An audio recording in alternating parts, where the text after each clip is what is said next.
Now we've got this ABC News exclusive. Amy, you sat down with the mom of that little boy who was left to die in the backseat of his father's hot car. And this is an incredible story. The mom divorced her ex-husband because of all the information that came out at the trial, yet she still thinks he's innocent? She thinks she's innocent of the most serious crime, and that was malice murder. Leanna Taylor wants nothing to do with her ex-husband. She even expresses anger towards him, but she doesn't think he deserves to spend the rest of his life behind bars. Leanna, this is your very first interview. Right. Why are you speaking out now? It has been 2.5 years of very heartbreaking silence. You want to change the narrative. Exactly. That narrative up until now is the one a jury accepted, that Leanna's ex-husband Ross intentionally left their 22-month-old son Cooper to die in a hot car.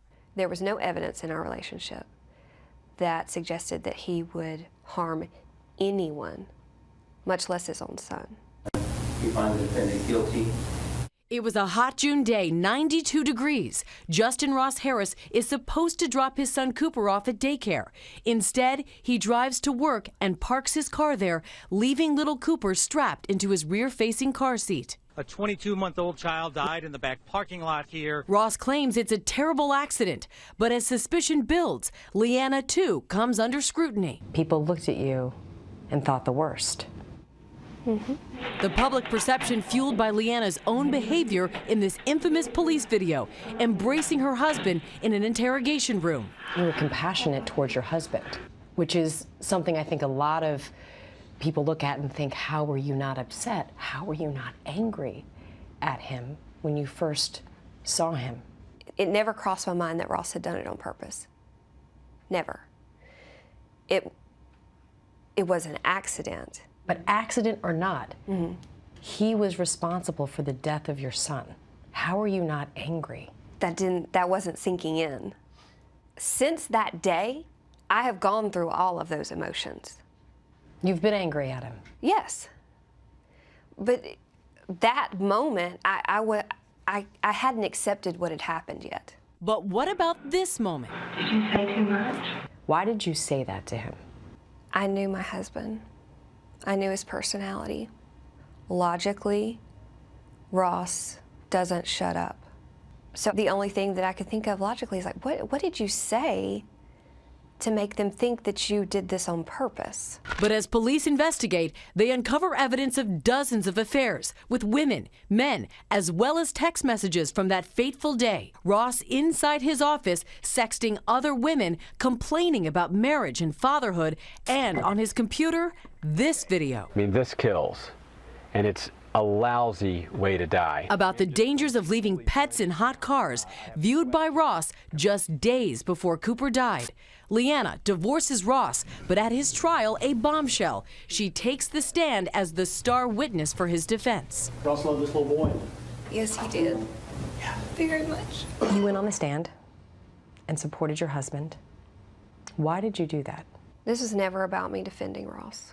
When you get on a stand and you swear to tell the whole truth and nothing but the truth, that's what you're supposed to do.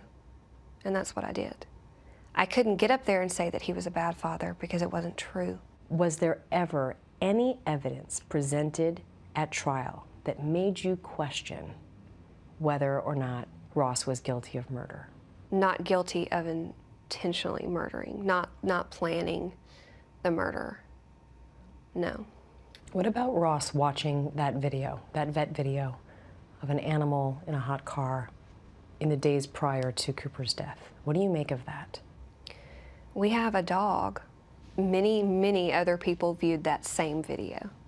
But many people didn't then leave their son in a hot car. Does he deserve to be punished in any way for what happened to Cooper? I think that there has to be a level of punishment. Has Ross ever apologized to you? What did he apologize for? For not protecting our son that day. For not being faithful to me. For taking his family for granted. Do you accept his apology? I accept it. It's not going to change anything.